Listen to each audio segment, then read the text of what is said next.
Assalamualaikum warahmatullahi wabarakatuh.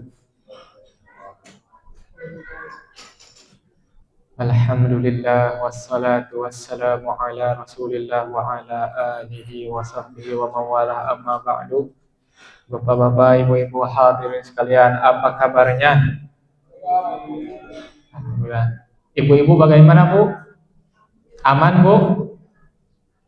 Sudah kenyang, Bu? Yang hadir berapa orang, Bu? Ada 6. Masya Allah, alhamdulillah, solid ibu-ibu memang ya. Bapak-bapak, ibu-ibu sekalian, di dalam hidup kita terkadang ya menemui kesedihan, kegalauan, rasa panik.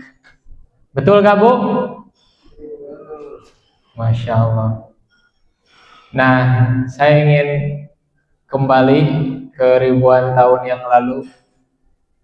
Nanti kita akan bandingkan antara kisah Nabi Musa dan kisah Nabi kita Muhammad SAW.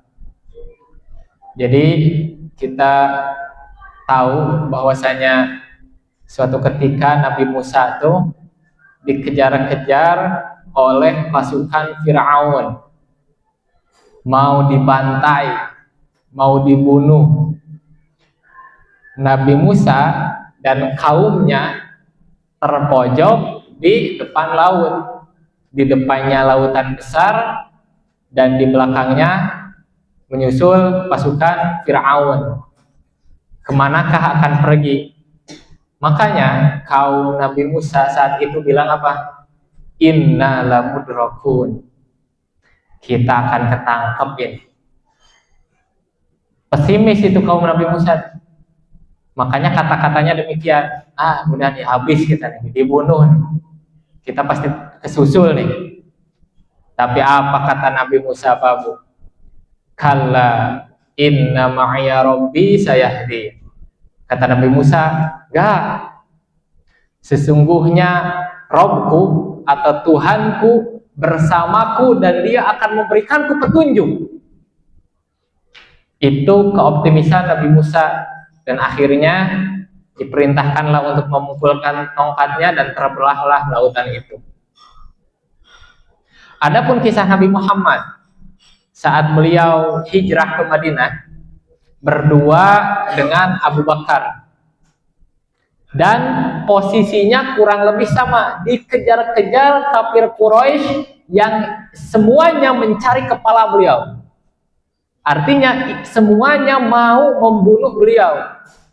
Dan ini posisi berdua nih, Rasulullah dan Abu Bakar. Maka sementara waktu bersembunyi di sebuah gua. Ingat Pak Bu, nama guanya apa? Nama gua tempat sembunyinya Rasulullah dan Abu Bakar. Namanya Gua Tur.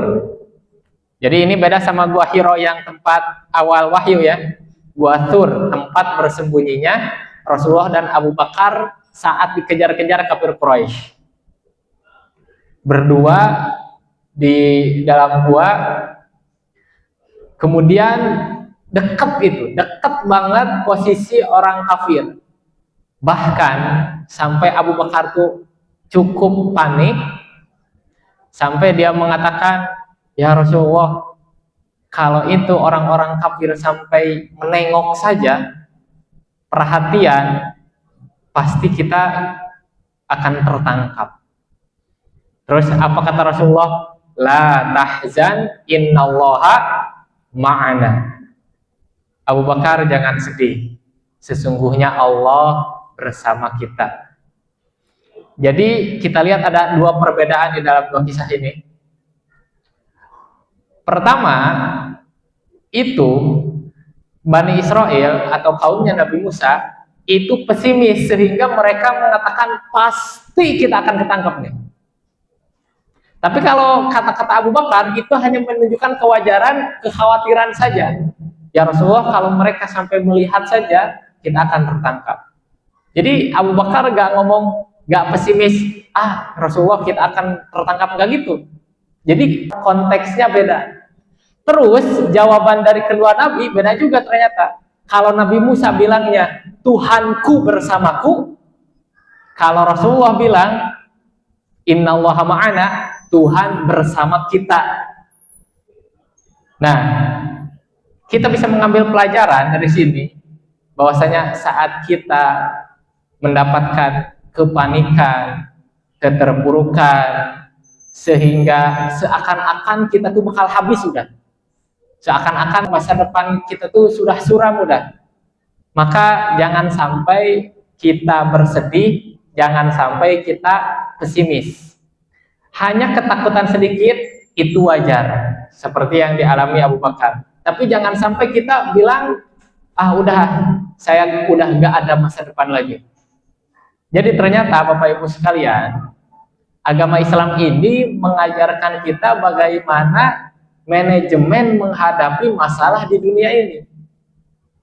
Bukan cuma mengajarkan kita bagaimana caranya ibadah ritual. Bukan cuma ngajarin kita bagaimana sholat, atau bagaimana puasa, atau bagaimana haji dan umroh. Kita tidak menafikan itu penting, itu tetap kita kerjakan. Tapi yang lebih penting dari itu adalah bagaimana hati kita. Karena itulah yang menunjukkan kualitas kita. Makanya harusnya, idealnya Bapak Ibu, seorang muslim tuh gak punya isu mental health. Harusnya, idealnya. Tapi kan orang-orang zaman sekarang katanya krisis mental health. Saat mereka menghadapi masalah sedikit aja, terguncang sedikit aja, mereka terpuruk, depresi, stres. Harusnya muslim itu tidak seperti itu. Makanya bagaimana kita memanage hati kita. Allah berfirman, "Alladzi khalaqal mauta wal hayata liyabluwakum ayyukum ahsanu amala." Sesungguhnya Allah tuh menciptakan kehidupan dan kematian untuk menguji kalian siapa yang paling baik amalnya. Jadi hidup ujian. Ketahuilah saat kita dapat suatu ujian, saat kita dapat suatu musibah, ketahuilah ada orang lain yang mendapat ujian yang sama atau bahkan lebih buruk dari kita. Maka untuk apa kita sedih berlarut-larut? Kita harus bisa survive menghadapi semua masalah. Kita optimis, ada Allah bersama kita. Apa Bu? Ada Allah bersama kita. Gitu aja Pak Bu. Sedang takut, sedang dilanda kesedihan, sedang dilanda kecemasan, hati harus selalu terpaut kepada Allah. Itulah Islam. Terima kasih, mudah-mudahan ada manfaatnya. Kita mulai sholat tarawih kita.